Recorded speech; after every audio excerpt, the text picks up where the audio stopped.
Eu era o seu marido. Vou continuar a minha história e essa é a parte 2. Em um dia maldito, após 11 anos de casados, eu chamei meu esposo para uma conversa e coloquei um fim em nosso casamento. Na minha cabeça estava tudo muito claro. Não seria fácil, mas aquela era a melhor decisão para nós e para o meu filho de 11 anos. Eu não sentia mais amor por ele, era melhor cada um então ir para o seu canto. E foi isso que aconteceu.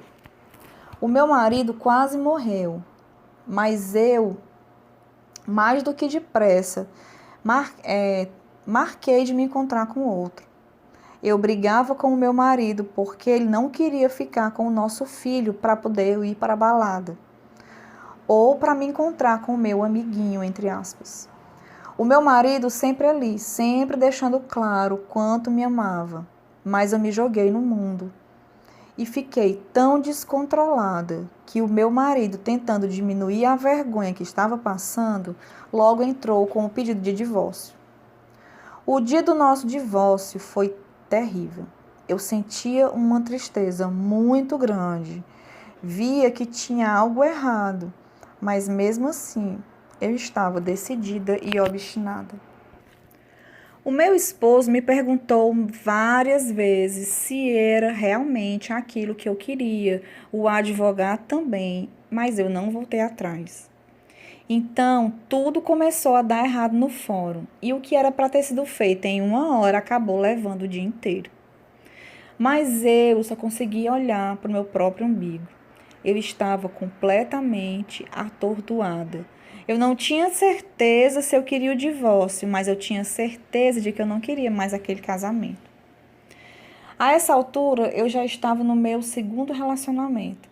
E aqui eu preciso destacar que nessa fase eu estava fazendo absolutamente tudo o que eu sempre havia condenado. Eu conheci um homem pela internet e começamos a nos encontrar. Foram 9 meses de humilhação. Ele em nenhum momento me prometeu coisa alguma, mas eu estava doente por ele e achava que iria conseguir conquistá-lo. Porém, ele só queria saber de farras, noitadas e muita bebida. Eu passei por situações terríveis que eu jamais poderia ter imaginado. Só faltou eu apanhar. Eu chorava e implorava por alguma atenção, dizendo que o amava.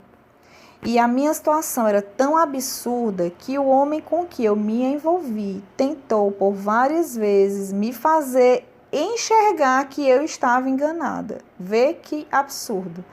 A pessoa que estava abusando de mim, que eu pagava todas as coisas, ele tentava dizer que eu estava enganada.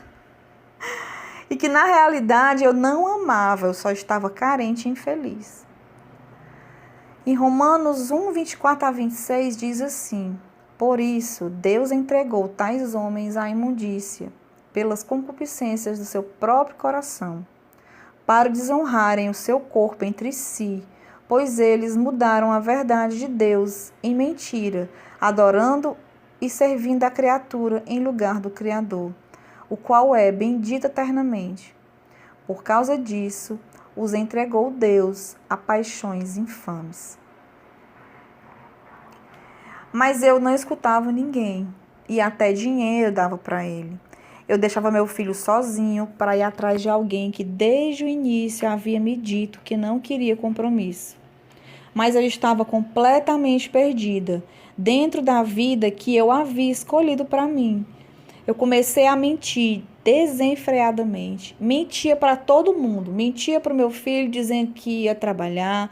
Mentia para os meus amigos que obviamente estavam assustados com o meu comportamento.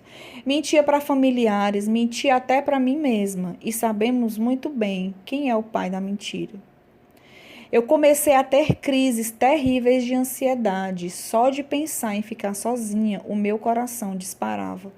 Me faltava ar e então eu saía todas as noites porque eu não suportava ficar em casa. Eu não sabia, mas ficar em casa me incomodava porque me obrigava a encarar a grande besteira que eu havia feito. Eu ia até a casa de uma amiga e voltava. Passei a fumar escondido e fazer coisas que eu nunca havia feito. As crises de ansiedade foram piorando e eu fui obrigada a começar um tratamento medicamentoso com um psiquiatra. Em 1 João 3,8 diz assim: aquele que pratica o pecado é do diabo, porque o diabo vem pecando desde o início. Para isso, o Filho de Deus se manifestou para destruir as obras do diabo. Enquanto isso, gente, o meu marido ele sempre aparecia para ver o nosso menino e também para me ver. Muitas das vezes ele chegava enquanto eu estava pronta para sair ou simplesmente ele não me encontrava. Eu olhava para ele e era como se eu nunca tivesse sido casada com ele. Era a mesma coisa de olhar para uma parede. O pecado causa uma cegueira que não se compara à cegueira física. Um deficiente visual ele desenvolve até outros sentidos que possam substituir as informações da visão. Mas a cegueira do pecado, ela nos afasta de todos os nossos sentidos. E a minha humanidade ia diminuindo sem que eu sequer notasse. Eu sempre dizia para todos o quanto eu estava bem. E mesmo passando por momentos tão difíceis, eu realmente acreditava estar bem. Na minha cabeça, eu tinha tomado a decisão acertada, pois todas as coisas dando errado, na minha opinião, era somente uma fase de adaptação. Claro, óbvio que eu ia conseguir conquistar outro homem. O meu marido sempre me falou o quanto eu era linda e especial, sempre fez tudo por mim.